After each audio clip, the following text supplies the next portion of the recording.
Vamos a pasar a la predicación de hoy. Efesios capítulo 1, versículo del 6 al 12. Del 6 al 12, aunque el 6 es más un versículo ahí que se solapa entre la anterior predicación con esta, pero bueno, vamos a ver también el 6 por encima, aunque vamos a empezar desde el 7, ¿vale?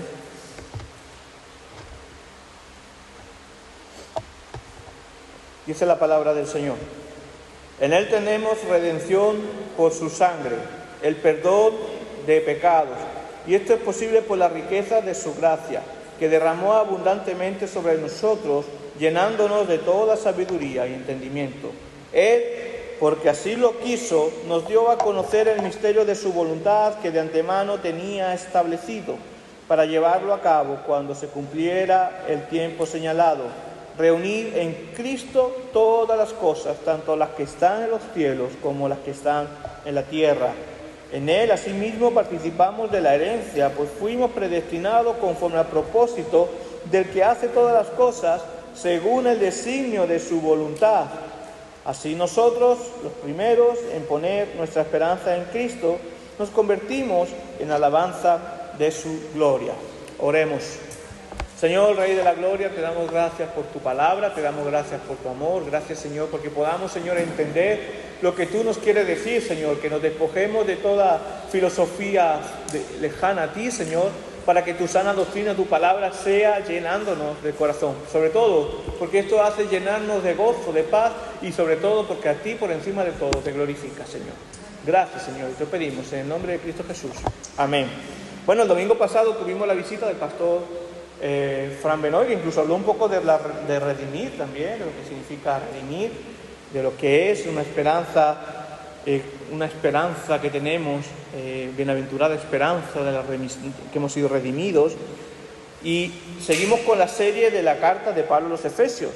Esta es la tercera predicación. La primera que vimos fue el saludo, que fue maravilloso, como vimos el saludo de Pablo, cuánto evangelio había en el saludo, cuánta doctrina había en el saludo. Después estamos viendo una serie, un bloque de 3 predicaciones distintas. La primera ya la vimos, que es el papel o es el Dios trino en nuestra salvación. Recordemos que Dios es un único Dios, pero que está constituido de 3 personas que hacen una unidad, que es el Padre, el Hijo y el Espíritu Santo. Y los 3 en uno actúan en comunión, de la misma manera, en una misma línea, en nuestra salvación. Vimos lo que hace el Padre. El domingo pasado, en el anterior, vimos que el Padre, ¿qué hizo? El Padre, el Dios Trino, el Padre, escoge su pueblo. Lo veíamos: bendito el Dios y Padre de nuestro Señor Jesucristo, que por medio de Cristo nos bendijo con todas las bendiciones celestiales, en lugares celestiales. Dios nos escogió en Cristo antes de la fundación del mundo. Veíamos el anterior domingo. Por lo tanto, el Padre escoge y el Hijo redime, que es lo que vamos a ver hoy. El siguiente domingo veremos el Espíritu Santo, ¿qué hace? Pero vamos a centrarnos en lo que hace el Hijo. El Padre escoge, el Hijo redime. Y estamos analizando esta doxología de Pablo. Esto fue una doxología de una persona que él no había elegido seguir a Cristo. ¿Qué estaba haciendo Pablo? Estaba persiguiendo a la iglesia. ¿Para qué? Para darle ánimo, para darle látigo y matar. Entonces Pablo iba camino. Pablo se levantó esa mañana sin pensar, no pensó esa mañana, me voy a hacer cristiano. Pablo no pensó esa mañana cuando se levantó y fue camino a Damasco. Lo que se levantó esa mañana fue ir a la sinagoga, a los poderes judíos, para pedir manuscritos, justificación, para que él tuviera, digamos, como licencia para perseguir y para matar a la iglesia. Era el agente 007 de los fariseos. Pero ¿qué sucede? Que nuestros planes son unos planes nuestros y los de Dios son otros. Y Pablo no se levantó esa mañana diciendo, me voy a ser cristiano, o nos levantamos nosotros una mañana y decimos, me voy a ser cristiano, voy a la iglesia. Como que se hace un partido político, que se hace de una asociación. No, esto no funciona así. Pablo iba camino ¿a qué? A perseguir, a matar cristianos, a encarcelar, a dar látigo, a dar castigo. Pero ¿qué se encontró? Con Cristo, en mitad del camino. Que Cristo, Pablo, ¿por qué me persigue? Puedes coce contra el aguijón. Ven, que yo haré de ti mi siervo. Y Pablo entendió esto. Fíjate que lo entendió tanto que en sus cartas dice esclavo de Jesucristo, siervo de Jesucristo, doulos, que significa esclavo.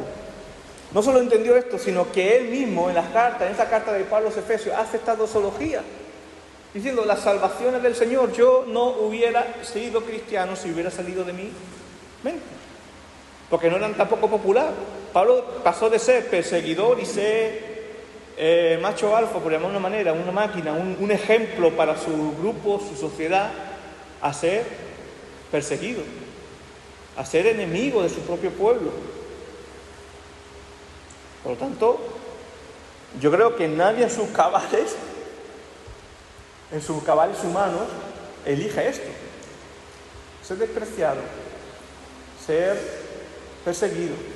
Nadie lo elige. Yo no elegiría esto.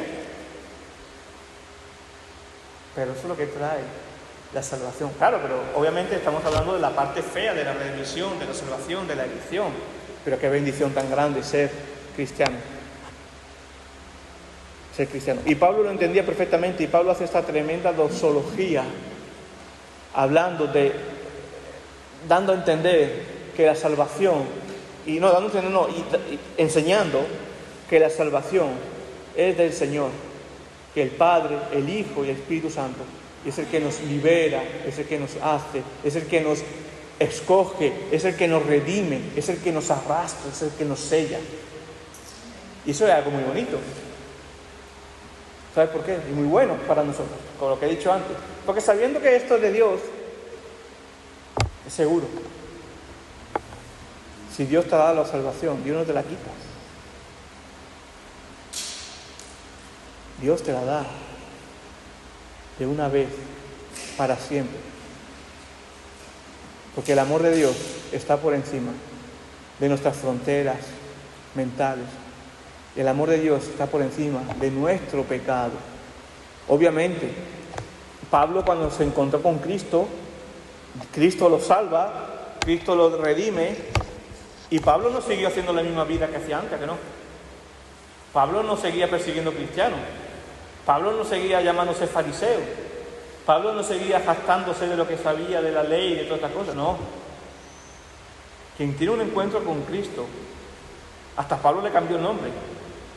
Quien tiene un encuentro con Cristo, obviamente las salvaciones del Señor no se pierden, pero hay un cambio en el ser humano. Por los frutos serán conocidos. Y esto es gracia, esto no es moral, esto no es moralina, esto es gracia de Dios. Es la respuesta a la gracia de Dios. Como vamos a ver en Efesios capítulo 2, hasta las buenas obras fueron preparadas por Dios de antemano para su gloria. O sea que ni de nosotros no puede haber jactancia de cuando hacemos el bien. Porque cuando hacemos el bien no es para nosotros, es para la gloria de Dios. Y es así, no hay otra. Y Pablo lo entendía perfectamente. Y hoy vamos a ver lo que he dicho, es el papel del Hijo. La semana anterior, no esta pasada porque estuvo el pastor Fran Benoy, hablamos de que el Dios Padre escogió, y hablamos ahora de que el Dios Hijo, la segunda persona de la Trinidad, Cristo, plenamente hombre, plenamente Dios, nos redime. Pero, ¿cómo es el papel del Hijo en cuanto a nuestra salvación? ¿Qué significa eso? Porque muchas veces nosotros los cristianos tenemos un problema. Nos aprendemos el dialecto cristiano, el cristianismo. Hablamos de redimir, hablamos de gracia, pero muchas veces no entendemos qué significa. Y oramos, decimos, oh Señor, gracias por tu gracia, Redentor, no sé qué. Pero no entendemos el significado verdadero de lo que lo hemos aprendido de oída. Sí, lo creemos, pero no lo entendemos. ¿Y qué significa redimir? Y esa remisión es que, por lo tanto, Si Él nos redime, ¿era salvación para siempre? Pero vamos a ver qué significa redimir, es fácil. Redimir es un dialecto, forma parte de nuestro... Incluso esa palabra se dice poco en nuestro castellano hoy en día. Yo no escucho por ahí, oye, ¿quieres una caña? Te redimo la caña. Yo no escucho esto, oye, ¿quieres un café? Te redimo el café. Yo no lo escucho esto en el lenguaje nuestro. Redimir significa eso, redimir significa pagar, cubrir. Si Cristo tuvo que redimirnos porque debíamos algo, y no era una caña, un café, o una comida, o el pan, debíamos algo muy fuerte. Por nuestro pecado, estábamos en deuda con Dios, estábamos alejados con Dios. Estamos alejados de Dios, no tenemos comunión con Dios, nacemos lejos de Dios con nuestro pecado natural. Hasta el niño más pequeño. Cuando el niño cumpla 12, el niño ya nace alejado de Dios y necesita ser redimido. Y no quiero hacer spoiler, pero ya sabemos que Cristo tuvo que venir a redimirnos. Ahora vamos a ver por qué tuvo que ser Cristo. Pero Él nos redime. Él dijo, está pagado. Nosotros mismos no podíamos redimir. Yo no puedo redimir a Sandra, ni a Macarena, ni a ninguno de vosotros. Ni vosotros podéis redimirme a mí. Ni el pastor más de experiencia puede redimirnos. El único que puede redimirnos es Jesucristo. Y fuimos redimidos por su sangre derramada. Redimidos por su sangre derramada. Vemos en los primeros versículos de esta parte, en el 6 termina diciendo, lo vimos la semana pasada, dice, por su amor del Padre nos predestinó para ser adoptados hijos suyos, es el 5. ¿Por medio de quién? De Jesucristo. ¿Por qué? Porque así lo quiso. ¿Para qué? Para alabanza de la gloria de su gracia, con lo cual nos hizo acepto en el amado, en Cristo. Y ahora sigue hablando, en Él, en Cristo, tenemos redención por su sangre y el perdón de pecados. Y esto es posible por la riqueza de su gracia, que derramó abundantemente sobre nosotros, llenándonos de toda sabiduría y entendimiento. Pero vamos con la primera parte del versículo 7. La redención por su sangre. ¿Cómo pagó Cristo lo que debíamos del pecado, lo que debíamos de nuestra condición? No lo pagó con dinero. No lo pagó con pagarés o con cuestiones, con otras cosas. Lo pagó con su preciosa sangre. Porque sin sangre derramada no había remisión de pecados. Ya desde la ley venían enseñando esto. Entonces, para poder Cristo pagar lo que debíamos, tuvo que derramar su sangre. Por eso era necesario que viniera el Hijo. Necesitábamos un Redentor. Mi sangre no vale eso. Tu sangre tampoco vale esto. Y ya nos lo apuntaban los sacrificios antiguos, como hemos leído antes, ¿no? Cuando Aarón ponía el macho cabrío, y aquel macho cabrío llevaba sobre sí todas las iniquidades del pueblo a la tierra inhabitada y dejaba ir al macho en el desierto. Más adelante dice en el Levítico 16:34, esto tendréis como estatuto perpetuo para hacer expiación una vez al año por todos los pecados de Israel. Y Moisés lo hizo como el Señor le mandó. El Antiguo Testamento nos enseña lo que había de venir. Siempre se dice que la ley es la sombra de lo que había de venir. Que ¿quién había de venir? Cristo. En Hebreos ya había Cristo venido. El autor de Hebreos, en Hebreos capítulo 10, versículo 1, dice la palabra del Señor. La ley era solamente la sombra de los bienes venideros, no la realidad misma de las cosas. Por eso la ley nunca puede hacer perfecto a los que cada año se acercan a Dios para ofrecer los mismos sacrificios. Entonces, ¿qué pasa? ¿Se está contradiciendo aquí la palabra? No, porque en el Antiguo Testamento vemos que había que ir una vez al año a hacer esta remisión de pecados. Claro, pero eso era ¿hasta cuándo? Hasta que Cristo viniera. Cuando Cristo viene, que es la luz, el punto, el cumplimiento de toda la ley, y hace cumplir toda la ley, ya no hace falta que tengamos que ir a Jerusalén a sacrificar los corderos o el macho cabrío. Ya solamente basta con reconocer que Cristo es el único Redentor, es nuestro Salvador, y es el único que puede pagar la deuda que nosotros contraímos. ¿Y contra quién era la deuda? Hay algunos cuadros muy populares por ahí, ya alguna vez lo he comentado esto, en Brasil he visto algunos, que vemos un cuadro en un hogar cristiano, un cuadro grande, de una imagen con cara roja y dos cuernos representando al enemigo, y ahora un señor con barba representando a Cristo, haciendo un pulso por el mundo.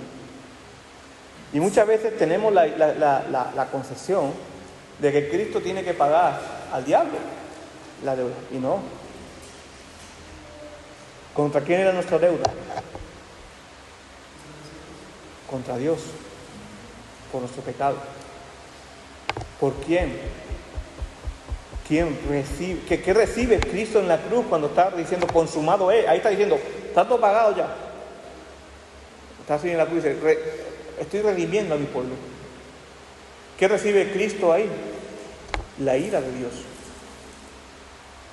Yo siempre me gusta hacer esta expresión. Cristo en la cruz se levanta como el pararrayo que va a parar toda la ira de Dios que iba destinado a nosotros. A nosotros, si nosotros no fuéramos cristianos, no nos iba a condenar el enemigo. El enemigo va a ser condenado con los enemigos de Dios. A nosotros, el que va a hacer juicio final, ¿quién es? Jesucristo. Porque nuestra deuda no es contra el enemigo. El enemigo, si nosotros no estamos con Cristo, estamos con el enemigo. El enemigo sería de nuestro equipo, por llamarlo de una manera. O el equipo del mundo. Por eso dice que el príncipe de este mundo es el enemigo. Nuestra deuda estaba. Nos levantamos siendo enemigos ¿de quién? De Dios. Por nuestro pecado. Porque Dios es santo. El pecado no puede convivir con Dios, y es una separación. Es la muerte espiritual. No voy a explicar otra vez, ya muchos conocen, pero por encima, muerte no significa fin, muerte significa separación en la teología. Y la muerte espiritual en el Edén lo que nos hace es separarnos de Dios. Estamos muertos espiritualmente. Por eso Cristo tiene que venir de nuevo a pagar para volver a unir, a restaurar.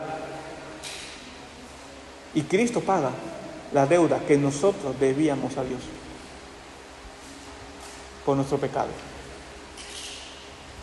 Y Él lo paga. El enemigo ha sido vencido en la cruz. Obviamente, el enemigo te puede hacer daño. Pero como yo siempre digo, el enemigo desde que Cristo murió en la cruz, que pisó la cabeza de la serpiente, que ya estaba dicho en el Génesis 3:15, la simiente de la mujer pisará la cabeza de la serpiente. Y él, la serpiente, le dirá el calcañar, el tobillo, que va a sufrir. Eso ya, en el momento de la cruz, fue hecho. Y ahora el enemigo, para los hijos de Dios,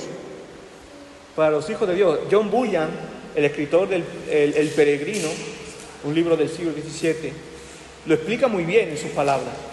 El enemigo es como un perro que está atado para la iglesia. ¿Cuándo te va a hacer daño? Cuando te acercas. ¿Y qué te hace el enemigo? Te tienta. Acércate un poquito. Acércate un poquito más. Imagínate, el enemigo está allá. Bueno, no decimos que está para allá el enemigo. Y yo estoy aquí, te tengo lejos, ¿no? Pero empieza a seducir. ¿Y qué vamos a hacer nosotros si no estamos firmes en el Señor? Pues nos vamos acercando un poquito a poco a ver, curioso. La curiosidad mató al gato, dice. Más curioso. Y cuando te acercas, parece que no está tan cerca. Y no, ahí tiene cuerda corta. Pero la cuerda es más larga de lo que parece. Y cuando vas por la mitad, se te echa encima, te hace daño. El enemigo, si tú estás en comunión con Dios, no puede dañarte porque Cristo te ha redimido, el enemigo está atado. Pero claro, tenemos tres enemigos en nosotros mismos, en nosotros hoy. El diablo, que está atado. El mundo, que el mundo No es que nosotros estemos en guerra con el mundo, pero los pensamientos, las filosofías del mundo sí están en guerra contra Dios.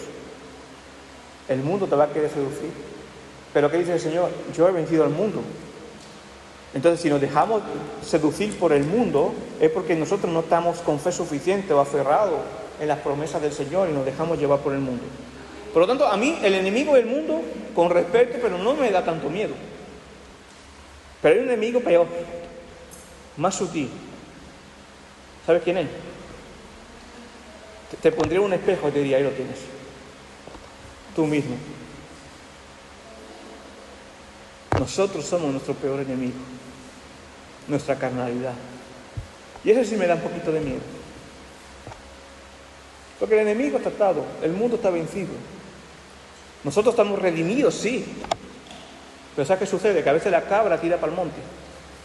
Y si no tenemos unas fuerzas, si no tenemos en nuestro corazón, o sea, que el Señor está firme, estamos firmes en el Señor, si no reina en nuestro corazón y dejamos entrar otras cosas, o empezamos a alejarnos un poco. Por eso yo siempre digo, tened cuidado, no enfriéis, no os dejéis enfriar, que ahí somos carne de cañón para el enemigo, para el mundo y para nosotros mismos. El enemigo es vencido cuando somos redimidos. Pero cuidado.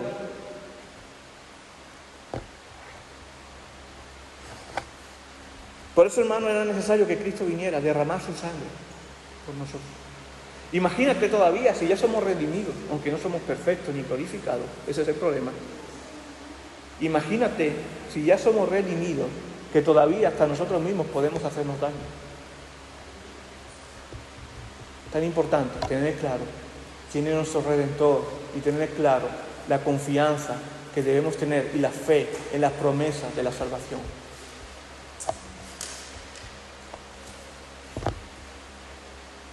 Dios nos está mostrando cuál es el camino.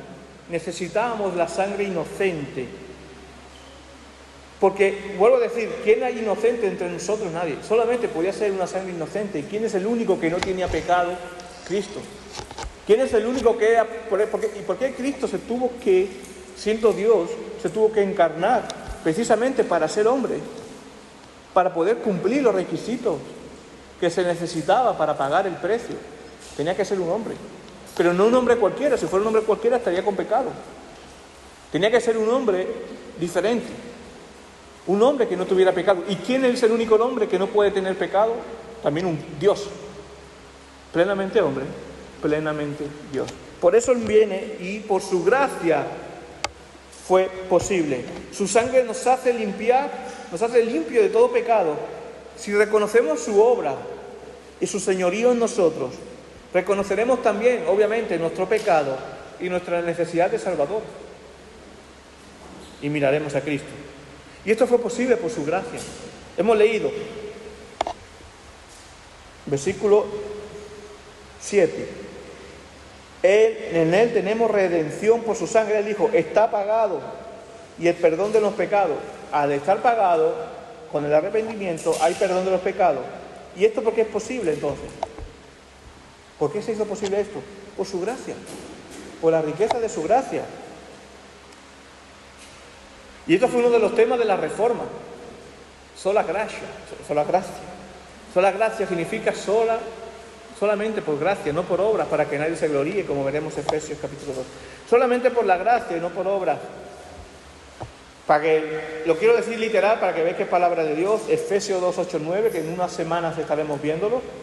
Porque por gracia sois salvos por medio de la fe, y esto no procede de vosotros, sino que es don de Dios, no es resultado de vuestras obras, de las obras, para que nadie se vanaglorie. Entonces, hay iglesias que tienen la costumbre de, yo estoy aquí, el pastor orando, no sé qué, no sé cuánto, que todo el mundo se levante, que aquellos que quieran ser salvos, que se levanten y vengan al altar. Y se dice, ya está, o confesión de fe, ya eres salvo. Vale, sí, Dios puede usar eso, no digo que no, porque Dios puede usar todo esto. Pero muchas veces se cae en el emocionalismo, en la superstición, de pensar que solamente, como si fuera una magia, que las fórmulas de una palabra, de una frase, nos van a hacer salvos. Y pensamos que esa fórmula va a cambiar nuestro corazón. Eso pasa en general. Pero cuando Dios ha salvado en esa forma, aquel que viene a decir la oración es porque ya ha sido salvado antes. Porque ya ha sido tocado por la gracia de Dios. Porque si fuera por obra, o sea, si fuera por la salvación, por la oración, estaríamos diciendo, es mi obra quien me está salvando. Porque yo me he levantado del asiento, he venido al altar y he dicho mi palabra, entonces es por obra. Y muchas veces se piensa eso y después te viene el batacazo, te das cuenta que ha sido solamente una mera superstición. Pero ojo, en ese grupo de personas también puede haber alguno que sea salvo. Pero la frase que va a decir va a ser solamente el resultado de lo que Dios ha hecho ya en el corazón. Porque no es por obra. La salvación es del Señor. Cuando yo no me di cuenta que era cristiano así, de esa forma. Yo empecé a la iglesia, empecé a estar curioso. Yo no sé, a mí tú me preguntas qué día fui salvo, yo no lo sé. Porque no hay una fórmula que te dice si eres salvo o no. Es el trato de Dios en tu vida. Y llega un momento en que lo ves claro. Y ya dices, Señor, ciertamente. Y esto puede suceder durante un culto, puede suceder en tu casa, puede suceder trabajando, puede suceder corriendo. Fíjate, ¿cómo le sucedió a Pablo? Yendo a matar cristianos. Puede suceder en cualquier momento. Y en ese momento algo pasa que ves claro. Y dices, Señor, sí, perdóname que he pecado. Quiero que tú seas mi Señor y Salvador. Quiero que mi vida sea gobernada por ti, llevada por ti, y que yo pueda vivir para tu gloria. Y a lo mejor no has ido a la iglesia, o no vas a la iglesia hace mucho tiempo. Y el hecho de que vengas a la iglesia no te hace salvo. Es la respuesta a la salvación de lo que Dios ha hecho dentro de ti. Es la remisión. O lo mismo estás viniendo porque tienes curiosidad y en un momento a esto te dices, pues yo entiendo ahora que necesito un redentor para ser salvo. Y créeme que cuando tú dices yo quiero, es porque ya Dios lo ha hecho. Es porque Dios ya ha obrado. Porque es Dios quien pone el querer por hacer. No es nada, y aquí lo voy a decir para que no nos quedemos con solamente... No es el versículo 9 del capítulo 2, aunque esto lo vamos a profundizar más adelante. No es el resultado de tus obras, no es porque vengas a la iglesia, no es porque ores más, porque ores menos, no es porque digas unas palabras mágicas. No es por eso, es un don de Dios para que nadie se gloríe. Hermano, yo cuando entiendo esto, sinceramente, si es un don de Dios, a mí esto me hace engrandecer mucho más la imagen de Dios que tiene que haber en mi corazón. Me hace engrandecer mucho más el amor de Dios en mi vida. Y me hace ver más cómo yo debo vivir con Dios. Por eso la doctrina de la salvación, del Dios soberano en la salvación, no es una doctrina que nos debe poner triste, escandalizar, porque no está en nosotros. Al revés, da seguridad, porque es de Dios. No lo vamos a estropear nosotros. Da gozo, porque el amor de Dios es mucho más grande, sabiendo que un pecador como yo, Dios lo escogió. Dar paz, porque sabemos que si Cristo pagó para siempre. Porque si dijéramos, no, la salvación se pierde, entonces estás despreciando la sangre derramada del Cordero. La salvación, si es del Señor, es para siempre. Algunos dicen, no, pero ¿cómo puede decir que Dios salvó para siempre? Entonces, ¿qué pasa? Salvo siempre salvo, yo puedo hacer lo que tú quieras. No, es que ahí está el engaño. Un salvo no va a hacer lo que quiera para dañar a su Salvador. Un salvo sí va a pecar, infelizmente, pero va a doler el pecado. El salvo vive en santidad, busca la santidad, busca la gloria de Dios. Por eso, por medio de este acto de Cristo que nos redime, que paga, es que nosotros podemos creer. Si Cristo no hubiera venido a morir por nosotros, y si Cristo no hubiera resucitado para vencer la muerte, como dirá el apóstol Pablo, vana sería nuestra fe. Como dicen por aquí, estaríamos haciendo el manta aquí. El panólico. Yo diría, vámonos cada uno a nuestra casa, ¿qué estamos haciendo aquí? Aquí no pintamos nada. Estamos perdiendo el tiempo, me voy a ver la Olimpiada. Pero ¿qué sucede? Que Cristo vino, murió, resucitó, ascendió y está sentado a la derecha del Padre y ha de venir con poder, con autoridad, para juzgar a vivos y muertos. Y lo ha hecho Él, para darnos salvación, para darnos la gloria, para ser glorificado, para darle gloria a Dios. Hermanos,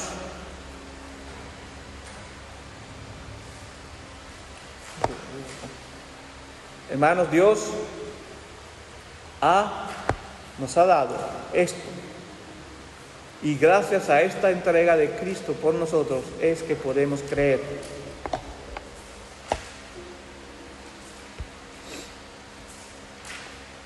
Como dice Pablo a los Colosenses, en quien tenemos redención por su sangre, el perdón de los pecados. Por su sangre somos perdonados. Jesucristo dice en Mateo 20:28, así de la misma manera que el Hijo del Hombre no vino para ser servido, vino para servir, para dar su vida por rescate de muchos. No dice de todos el mundo, de muchos, de aquellos que han sido escogidos por el Padre para salvación. Y el Padre nos dio a conocer el misterio por el Hijo. ¿Cuál es el misterio de la humanidad? Lo que Dios estaba revelando poco a poco. ¿Qué es lo que el hombre más tiene miedo?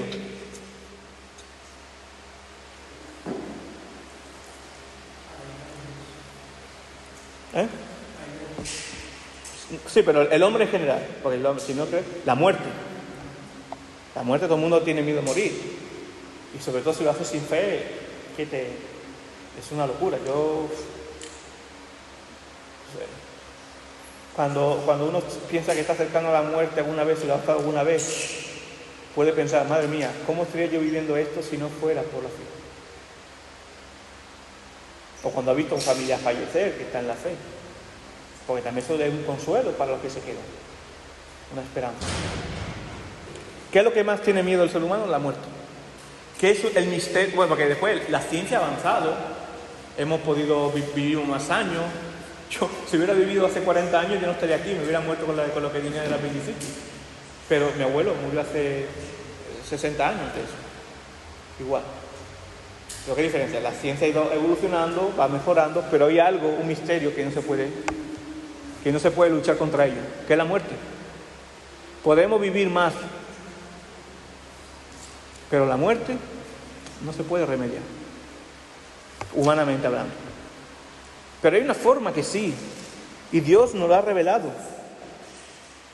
Dios nos ha revelado ese misterio de vivir eternamente. El ser humano quiere vivir eternamente. Hasta Walt Disney en el siglo pasado se quiso congelar para que a ver si lo despertaban y podía vivir. El sueño del ser humano es ser inmortal.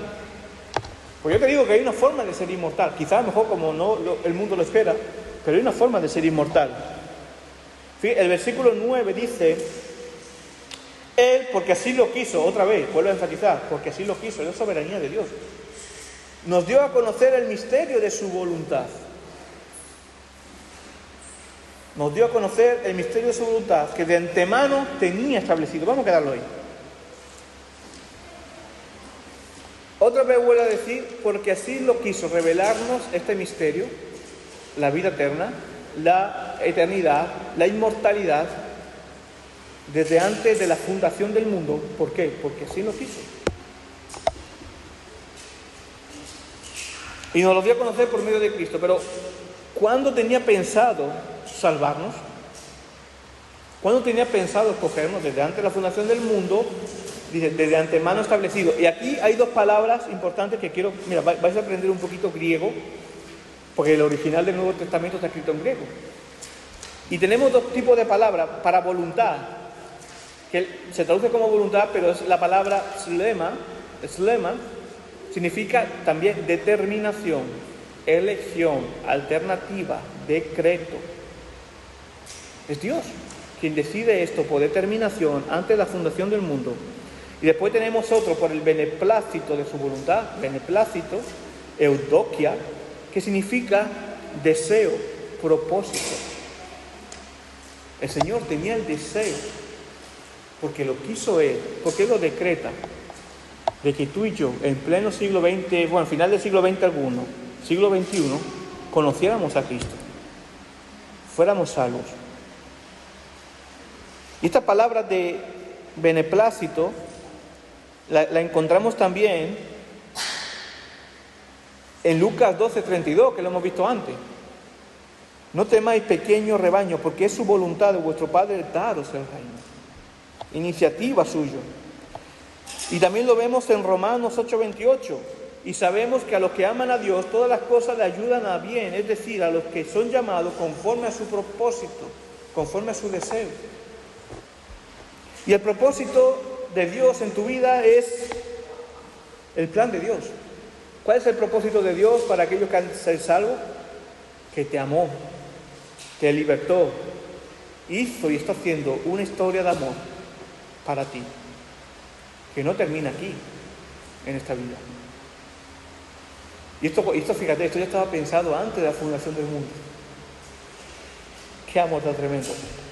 Y Dios tenía eso predestinado cuando se cumpliría. Él dice en el versículo 10, para llevarlo a cabo cuando se cumpliera el tiempo señalado. Obviamente aquí está hablando de dos cosas. El tiempo señalado era cuando Cristo tenía que venir, para llevarlo a cabo en Cristo, la consumación, cuando Cristo tenía que venir, pero también para llevarlo a cabo, más prácticamente, el día en que tú recibiste a Cristo. Seguramente podríamos pasar uno por uno aquí y decir, a ver, cuéntanos tu testimonio de cómo tú conociste a Cristo. Y seguramente vas a decir, porque estaba yo en mi casa, estaba yo en un parque, alguien vino, me habló del Señor, me dio un tratado, oró por mí, y yo empecé a pensar cosas, ya empecé a la iglesia, y tuve un encuentro con Cristo. Otro dirá, pues mira, mi hermano empezó a la iglesia, yo al principio me burlaba de él, pero después ya le empecé a escuchar, me empezó a llenar, Otro dirá, hoy porque yo me empecé a leer la Biblia por mi cuenta y me di cuenta de que el catolicismo romano no me representaba lo que la Biblia decía de Cristo, y tuve curiosidad y fui a tal y tal. Ok, todo mucho activismo de que yo hice, pero créeme que eso que tú me estás contando ya estaba planeado por Dios antes de la fundación del mundo para que tú tuvieras un encuentro con Dios. Los hombres que fueron a hablarte en el parque fueron enviados por Dios. La Biblia que llegó a tu mano, quiso Dios que llegara a tu mano. Tu hermano que se convirtiera, seguramente se convirtió por los hombres que fueron al parque, que ya Dios lo envió, y tu hermano fue enviado por Dios a tu vida para que tú encontraras a Cristo. Estos obviamente son ejemplos que he puesto así, que se me han venido en la cabeza. Pero seguramente tenéis testimonios parecidos a esto. Y es Dios que lo hizo. Es Dios que lo hizo. Y es importante de saber esto. Esto debe llenarnos de alegría. Porque nada escapa de la voluntad de Dios. Y Dios no miente ni se arrepiente, ni nos va a quitar nada de que nos haya dado de su voluntad, de la salvación. Si es de Dios, es seguro. Como dice Pablo a los Romanos 8:30, a los que predestinó, a los que llamó antes de la fundación del mundo, a esto también llamó, y a los que llamó a esto también justificó, y a los que justificó a esto también glorificó. Es Dios haciendo la obra en ti. Y nada puede separarnos, nada puede rompernos esta relación de Dios. También Pablo dice en Romanos capítulo 9, nada nos puede separar del amor de Dios, ni siquiera la muerte, porque Dios nos guiará más allá de la muerte. Dios desde antes de la creación del mundo ya te conocía, ya te amaba, y tenía prevista la fecha que tú te acercaras a Él. Hermano, pero yo entonces no depende de mí. Esto no debe causarnos preocupación. Al revés, descansa en el Señor. Descansa en el Señor. Como dice, es porque Él lo quiso. Y como dice Herman Bavinck, un teólogo del siglo XX, comienzo del siglo XX, él dice, observamos alrededor nuestros tantos hechos que nos parecen razonables, tantos sufrimientos injustos en el mundo, tantas calamidades inexplicables, tan extrañas y desigual distribución de destinos, y un contraste tan grande entre los extremos de alegría y tristeza, que al reflexionar sobre estas cosas nos vemos forzados a elegir entre dos alternativas. Una, ver el mundo gobernado por una ciega voluntad o deidad maléfica, como creen los pesimistas, o, basándonos en las Escrituras y mediante la fe, descansar en la soberana y absoluta voluntad, aunque incomprensible para nosotros, sabia y santa de aquel que algún día hará que la plena luz de los cielos amanezca sobre los misterios de la vida.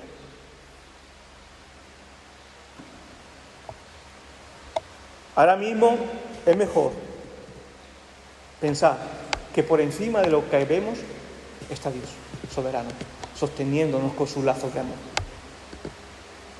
Y en la salvación igual, en todo está Dios. Por medio de la remisión, ¿y cuál fue el propósito de ser redimidos? Ser uno con Cristo. Dice la palabra, el versículo 10, para llevarlo a cabo cuando se cumpliera el tiempo señalado, que dice, reunir en Cristo todas las cosas, tanto las que están en el cielo como las que están en la tierra. Pero ojo, antes hemos visto dos implicaciones, una implicación cumplida en Cristo y la implicación que se cumple cuando nosotros recibimos la gracia del Evangelio, cuando nosotros somos salvos. Pero aquí hay otra implicación que se va a cumplir. Cuando todos seamos uno, cuando todas las cosas en los cielos y la tierra se reúnan en Cristo. ¿Eso cuándo va a ser? La restauración, la glorificación. El plan de Dios es que por su amor, misericordia y gracia pasemos de ser enemigos, como lo fue Pablo, a ser hijos, de estar lejos a estar sentado en su mesa, que Cristo mismo hizo posible por medio de su redención en la cruz. Tú a quien invitas a tu casa, tú imagínate, Nochebuena o Nochevieja, ¿quién se sienta en tu mesa? Un vagabundo de la calle, con todo respeto, se sienta en tu mesa, tu familia, tus hijos, tus hermanos, tus padres, si viven, o un familiar, o hermanos de la iglesia, cercanos, amigos, personas que quieres compartir ese tiempo con ellos. Por Cristo, por medio de Cristo, te sienta en su mesa. Y no te sienta en su mesa como un vagabundo o ajeno a la familia, sino te sienta en su mesa como un hijo del Padre. Y Cristo, como se sienta en la mesa, el esposo y la esposa.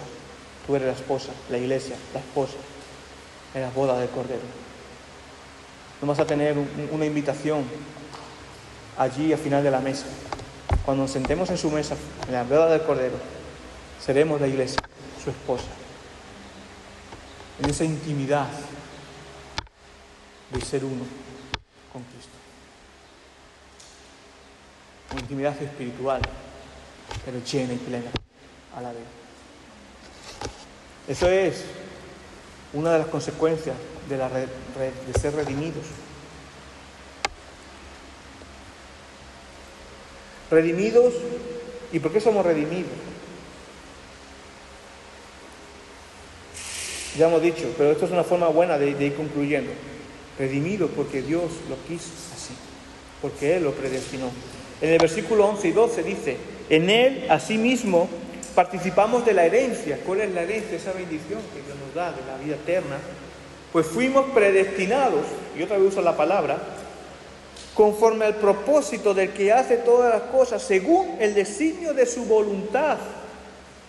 Así nosotros, los primeros en poner nuestra esperanza en Cristo, nos convertimos en alabanza de su gloria.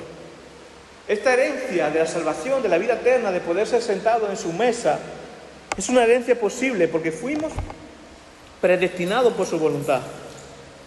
Y aquí la palabra predestinar viene a ser lo mismo, proorizo, que significa determinar antes.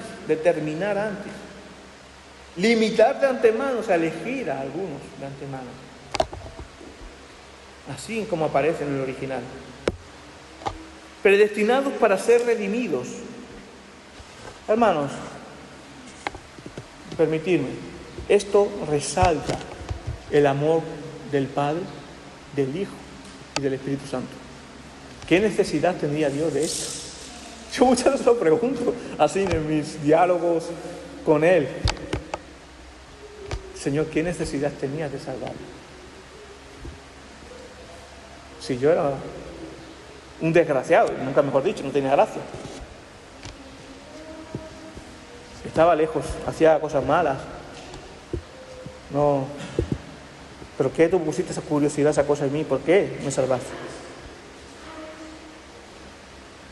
Y esta predestinación para redención es por afecto de su voluntad, por amor a sí mismo, como hemos leído antes, por pura gracia.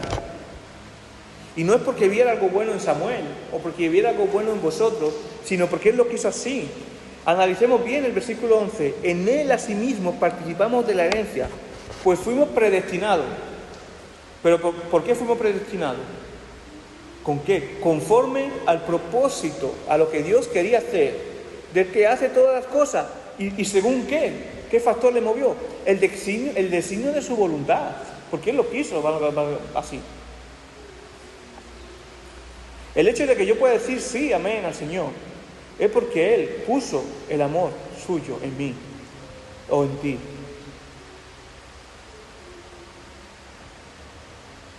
Todos sus designios son santos. Ojo, pero cuidado con esto que voy a decir. Todos sus designios son santos y se deleitan en recompensar a los que confían en Él.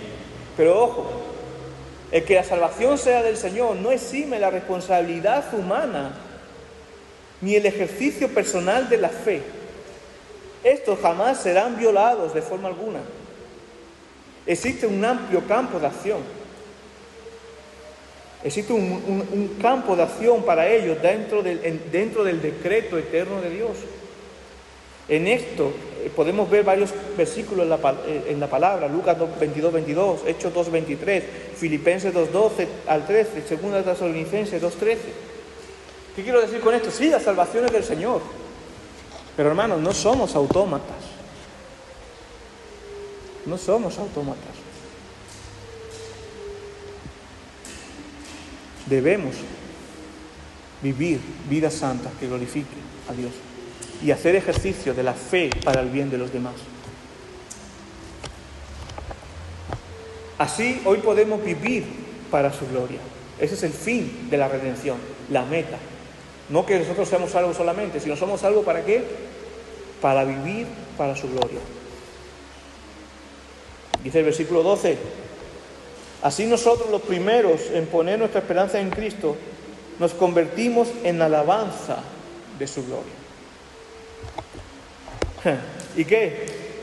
¿Qué vemos aquí? Esto es gracias a la obra redentora de la cruz. ¿Y cómo vivimos para la alabanza de su gloria? Quedándote en casa sin hacer nada, ¿no?